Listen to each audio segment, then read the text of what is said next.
ആലപ്പുഴ ചേർത്തലയിൽ 5 വയസ്സുകാരന് ക്രൂരമർദ്ദനമേറ്റ സംഭവത്തിൽ അമ്മയ്ക്കും അമ്മൂമ്മയ്ക്കുമെതിരെ കേസെടുത്തു പോലീസ്. ചേർത്തല പോലീസാണ് ജുവനൈൽ ജസ്റ്റിസ് ആക്ടും മറ്റു വകുപ്പുകളും ചേർത്ത് എഫ്ഐആർ രജിസ്റ്റർ ചെയ്തത്. ചൈൽഡ് വെൽഫെയർ കമ്മിറ്റിയുടെ പരാതിയുടെ അടിസ്ഥാനത്തിലാണ് നടപടി. കുട്ടി നിരന്തര പീഡനങ്ങൾക്കിരയാകുന്നുവെന്ന വിവരം ന്യൂസ് 18 ആദ്യം പുറത്തുകൊണ്ടുവന്നത്.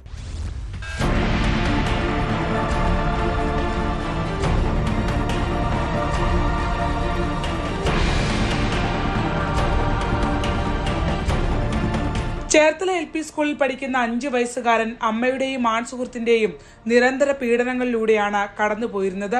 ലോട്ടറി വിൽപ്പനക്കാരിയായ അമ്മ നഗരത്തിലെ കടയിൽ കുട്ടിയെ ഏൽപ്പിച്ചിട്ടാണ് വിൽപ്പനക്കായി പോകുന്നത്.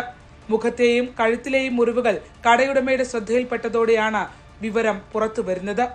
അടിയേറ്റ സംഭവം കുഞ്ഞു തന്നെ തുറന്നു പറയുന്നു. മുറിവ് എങ്ങനെ സംഭവിച്ചതാ?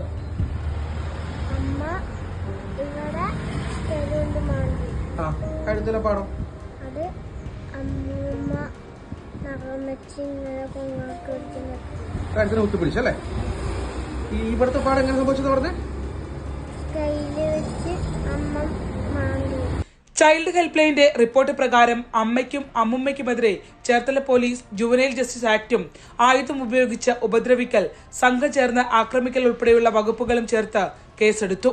ഇതിനു മുൻപ് അമ്മയുടെ ആൺസുഹൃത്ത് തന്നെ ഉപദ്രവിക്കുന്ന വിവരം കുട്ടി സ്കൂൾ PTA അംഗങ്ങളോട് തുറന്നു പറഞ്ഞത് ന്യൂസ് 18 പുറത്തു കൊണ്ടുവന്നിരുന്നു.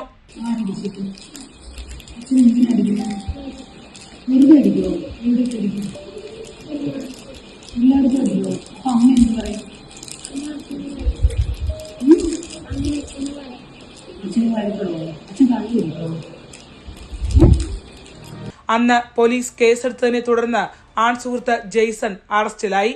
പിന്നീട് റിമാൻഡിലിരിക്കെ ഇയാൾ മരണപ്പെട്ടിരുന്നു. ഇതോടെയാണ് അമ്മയും അമ്മൂമ്മയും കൂടി കുട്ടിയെ വീണ്ടും ഉപദ്രവിക്കാൻ തുടങ്ങിയത്. കുഞ്ഞ് ഇപ്പോൾ ശിശു സംരക്ഷണ സമിതിയുടെ കേന്ദ്രത്തിൽ സുരക്ഷിതനായിരിക്കുന്നു.